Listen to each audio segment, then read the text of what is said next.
Did you know that you can improve student behaviour 80% of the time when you use positive rather than negative feedback to students? You don't believe me? In this video, you will learn how the strategic, intentional use of positive reinforcement will reduce difficult student behaviour, maintain positive relationships and high expectations, and improve classroom culture. I'll share with you the story of a school that turns student behaviour around with a single, simple intervention that could easily be replicated in any school or classroom.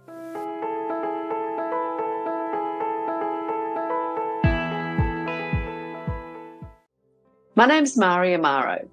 I'm a teacher and I've been working with students and supporting teachers for over 30 years.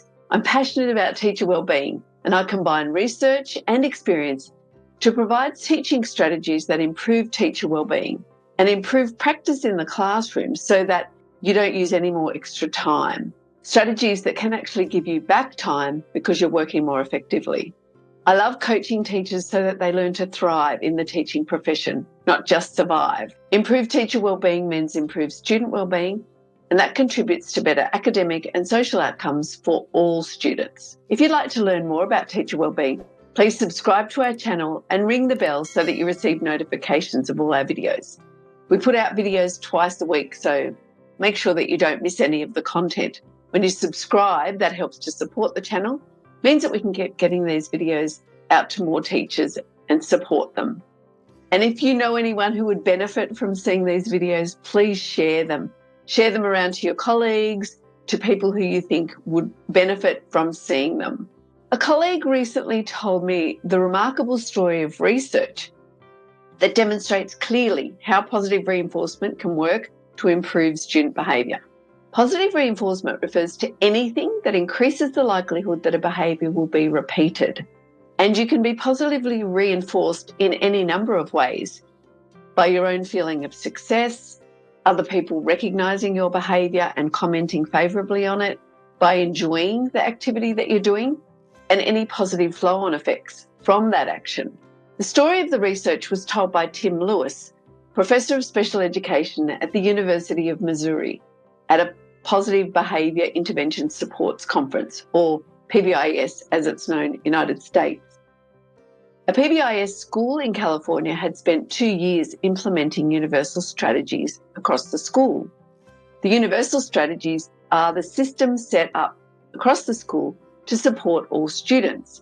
PBIS is a whole school approach to developing optimal school and classroom culture that provides clear behavioural expectations, teaches students how to access support and assistance, reinforces positive behaviour, establishes clear processes and procedures across the school and the classrooms, and provides explicit teaching of the behaviours expected across various school settings and situations. And despite the implementation of those universal strategies, the office referrals for inappropriate behaviour were at a high level, at approximately 40% of students. The school collected clear data on office referrals for students with challenging behaviour and tracked the data prior to the intervention and after the intervention. The school behaviour team decided to collect data on the use of behaviour classroom management skills, and the data revealed that the use of positive reinforcement by teachers was low.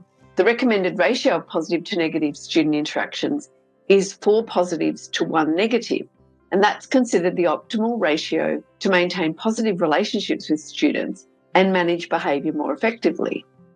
So observation in the classrooms of teacher-student interactions indicated that the ratio was at about 1 positive to 1 negative. So the behaviour team then provided professional learning to the teachers in how to raise the use of positive reinforcement in their interactions with students. And then they collected data on that. The ratio improved to 2 to 1 and office referrals reduced to 30%. This was still not the desired rate of success necessary to move to the next level of PBIS. The behaviour team then provided additional professional learning for staff and redoubled their efforts to improve the ratio of negative interactions to positive interactions. When data was again taken across the school, the ratio had increased to 5 to 1 and office referrals had reduced to 15%. So to summarise, the intervention looked like this. Data was taken on office referrals and they were at 40% of students. Number 2, student-teacher positive to negative interactions were recorded at 1:1. School provided professional learning about how to use positive reinforcement effectively. Number 4, the office referrals reduced to 30% and the positive to negative interactions rose to 3:1. Behaviour team provided additional professional learning. The positive to negatives went to 6:1 and the office referrals reduced to 15%. So who would have thought that by increasing levels of positive reinforcement, office referrals for inappropriate and challenging behaviour would decrease? So why did that intervention work? First of all, positive relationships between teachers and students improved. So interactions between teachers and students became more positive, which improved the relationships. The relationship expert John Gottman uses the ratio of positive to negative interactions as an indicator of the health of a relationship. And if you'd like to learn more about how to build positive relationships with your students using your positive body language, check out our videos on how to do that.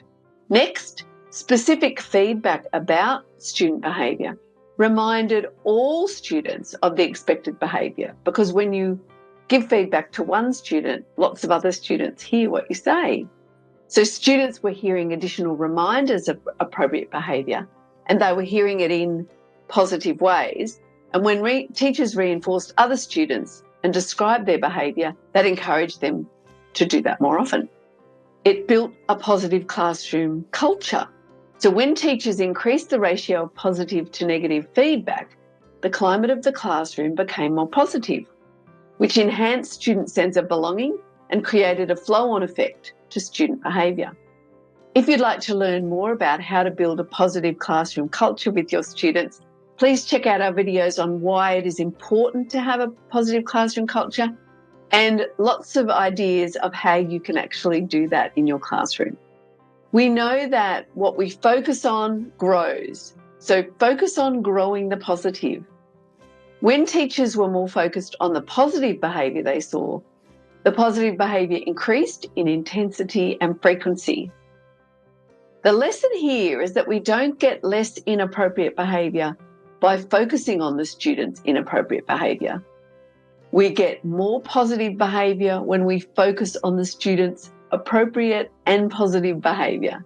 Let's focus on what students are doing well and give them specific feedback about them. Let them know that we see them doing that. Thanks for watching. Stay safe and happy teaching.